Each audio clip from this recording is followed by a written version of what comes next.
আজকে বানাইলাম শীতের সবজি দিয়ে ঝরঝরে সাদা পোলাও। তো এই পোলাওটা খেতে কিন্তু অসাধারণ লাগে। আর যেহেতু মটরশুঁটি দিয়ে বানাইছি, মটরশুঁটি দিয়ে কিন্তু এই পোলাওটা খেতে অসাধারণ লাগে। হ্যালো গাইস, কেমন আছেন সবাই? আশা করি সবাই ভালো আছেন। তো আজকে আমি বানাইলাম মটরশুঁটি পোলাও, ঝরঝরে পোলাও।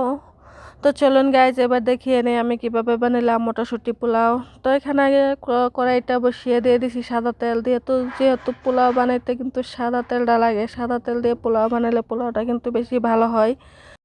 আমি দিয়ে দিছি সাদা তেল, সাদা তেলটা দিয়ে দিছি 5 থেকে 6টা এলাইচি তেলের মধ্যে, দিয়ে দিছি তেজপাতা, আর দিয়ে দিছি 2টা পেঁয়াজ কুচি।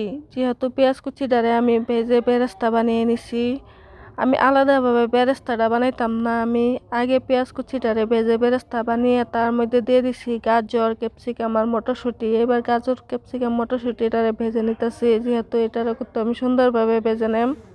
আপনারা চাইলে কিন্তু এর মধ্যে কাজু কিশমিশও অ্যাড করতে পারেন, কিন্তু আমি কাজু কিশমিশটা অ্যাড করি না। আমি যেহেতু সিম্পলভাবে বানাইছি, একদম নর্মালি পোলাও যেটা সাদা পোলাও হয় সেটা বানাইছি।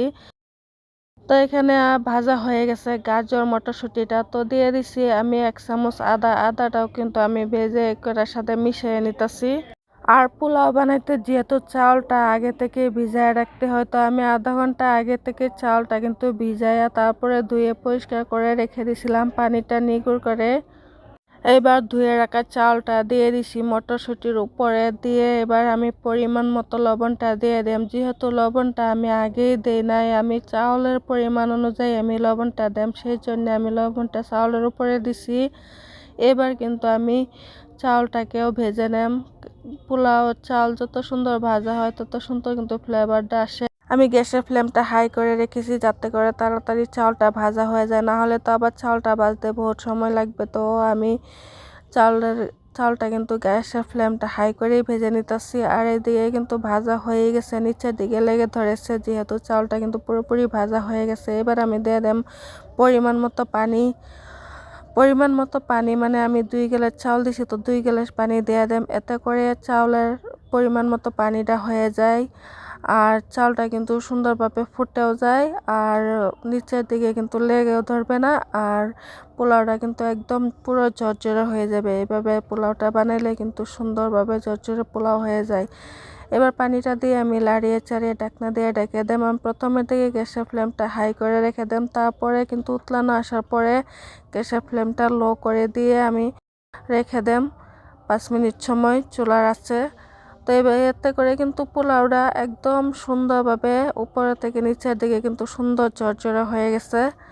এভাবে পোলাও বানাইলে কিন্তু একদম ঝরঝরা পোলাও হয়ে যায়। এবার কিন্তু লাড়িয়ে ছাড়িয়ে পোলাওটা উপর আর নিচের দিকে লাড়িয়ে ছাড়িয়ে আবার উপর দিকে সমান করে দিয়ে তারপরে ঢাকনা দিয়ে ডেকে গ্যাসের ফ্লেমটা অফ করে আমি ঢাকনা দিয়ে ডেকে 5 মিনিট সময় এভাবেই রেখে দেম।